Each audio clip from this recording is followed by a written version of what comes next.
আসসালামু আলাইকুম। আপনারা দেখছেন কাগজের আলো সংবাদ। সঙ্গে আছি আমি শায়লা শারমিন। আজ আমরা তুলে ধরব ময়মনসিংহের বিভাগীয় কমিশনার কার্যালয়ের সরকারি কর্মকর্তা বোরহান সোহরাওয়ার্দীর নারী কেলেঙ্কারি ও কোটি টাকার অবৈধ সম্পদের চিত্র। সঙ্গেই থাকুন। 2017 সালের ময়মনসিংহ বিভাগীয় কমিশনার কার্যালয়ের প্রশাসনিক কর্মকর্তা হিসেবে যোগ দেন বোরহান সোহরাওয়ার্দী। তিনি বিগত সরকার আওয়ামী লীগ পরিবার থেকে উঠে আসা এই কর্মকর্তা দ্রুতই আলোচনায় আসেন ব্যক্তি জীবনের বিতর্কিত সম্পর্ক, নারীর প্রতি নির্যাতন ও অস্বাভাবিক সম্পদের পাহাড় গড়ার কারণে।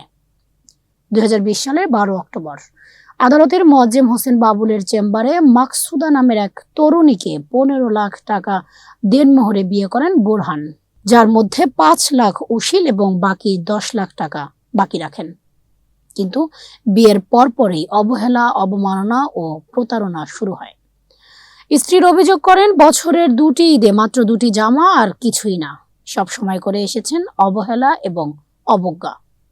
এর মধ্যে স্নিগ্ধা নামের এক হিন্দু মেয়ে, এরপর মুসলিম মেয়ে ইতি, এরপরে ডিভোর্সি নারী জিন্নাতারা জলি, এই 3 জনের সঙ্গে গভীর সম্পর্কে জড়ান বোরহান।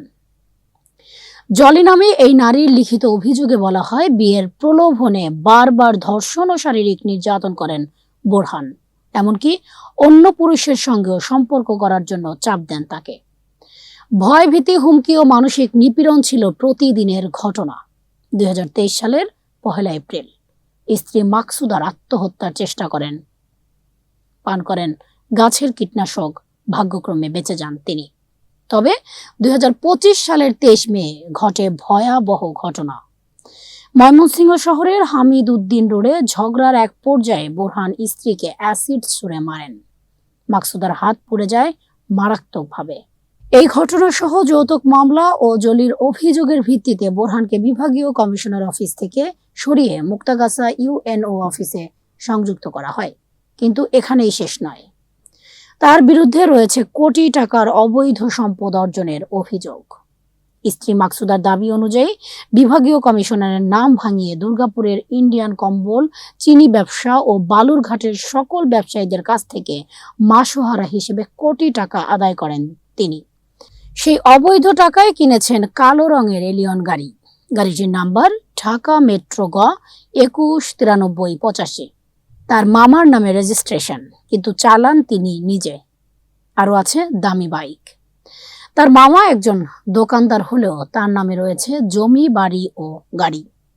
বোন ও মায়ের নামে কেনা হয়েছে বিপুল স্বর্ণালংকার।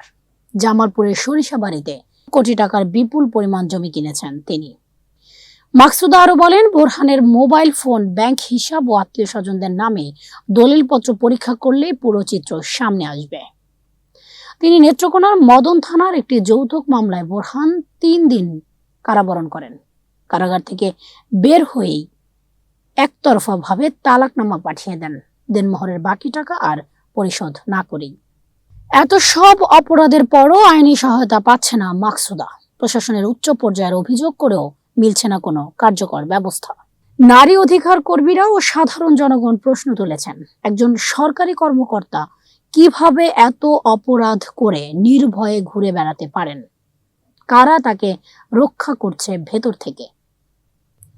ভুক্তভোগীর দাবি, বোরহানের বিরুদ্ধে অবিলম্বে গ্রেফতার ও তদন্ত, অ্যাসিড হামলা, ধর্ষণ ও যৌতুক মামলার কঠোর বিচার এবং তার সব অবৈধ সম্পদ রাষ্ট্রীয়ভাবে জব্দ ও দুর্নীতি দমন কমিশনের দুদককে তদন্ত করার আহ্বান জানিয়েছেন।